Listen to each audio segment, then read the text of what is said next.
আপনারা আসছিলেন আমাদের কাছে, তাই না? আপনার ছেলেটার জিনের সমস্যা ছিল, মাদ্রাসা যাইতো না, এবং কি তোমার কি কি সমস্যা ছিল বাবা, একটু জোরে বলো। মাথা ব্যথা, এরপর পা ব্যথা, এরপর পেট ব্যথা করতো।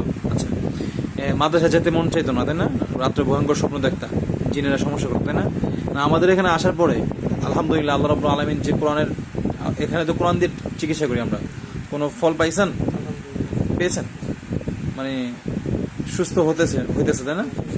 মানে কেউ বানায় বলতেছেন নাকি আপনার মন থেকে বলতেছেন, বা ফলাফল পাওয়ার পর বলতেছেন? বানায় না, যখন আমার ছেলের মাথাতে পুরো পাটায় গুলো ছাত্র দিয়ে, তখন আমার ছেলের পুরো জব বন্ধ ছিল, কোনো কথা বলতে পারতো না। জবান বন্ধ ছিল, জবান বন্ধ ছিল।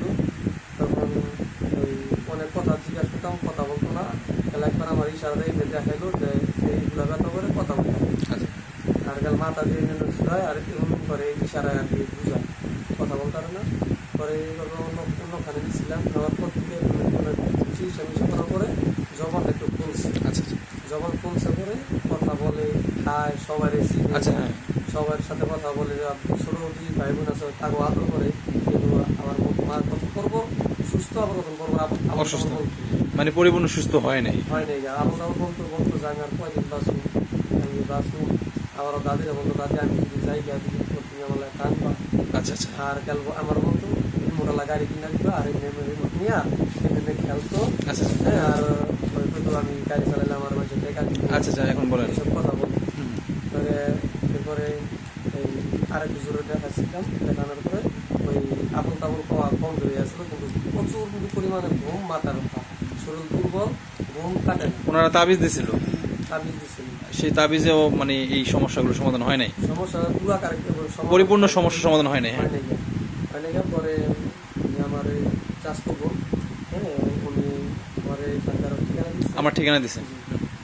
ঠিকানা দিচ্ছে। আমি আসছি, আইসাও 3 দিন আগে আসলাম। আসার পর যে আপনারা দেখলেন, দেখার পর বাড়ি থেকে যাওয়ার পরে যে ঘুমের চাপ আর শরীর দুর্বলতা, আল্লাহর রহমতে সেগুলো আর নাই।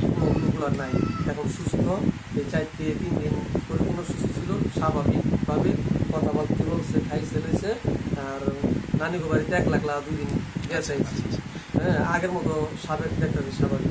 আচ্ছা আচ্ছা, এখন আপনি বাকিটা আমি এই যে তেল পোড়া পানি পোড়া দিয়ে দিতেছি, আলহামদুলিল্লাহ সুস্থ হয়ে যাবে ইনশাল্লাহ। আশা করি ওই জিনগুলো আর কোনোদিন সমস্যা করতে পারবে না, ওই জিনগুলো আর আসতে পারবে না, এবং কি মাদ্রাসায় যাওয়ার পথে কোনো সমস্যা হবে না। তো আলহামদুলিল্লাহ আমাদের এখানে এসে আপনি অনেকটাই পরিবর্তন পেয়েছেন না? আলহামদুলিল্লাহ, আল্লাহ রাব্বুল আলামিন, আলহামদুলিল্লাহ বলেন, আলহামদুলিল্লাহ বলো। আসলে আমার কোনো কিছু না, সব কিছু হচ্ছে মহান মালিকের। আমি উসিলাও না, আল্লাহ রাব্বুল আলামিন উসিলা ছাড়াই পারেন, এটাই বিশ্বাস করতে হবে। আল্লাহ রাব্বুল আলামিন উসিলা ছাড়াই সবকিছু পারেন, ঠিক আছে? আল্লাহ সুস্থ করে দেন, বাকিটা আমরা কার্যক্রম চালাবো ইনশাআল্লাহ।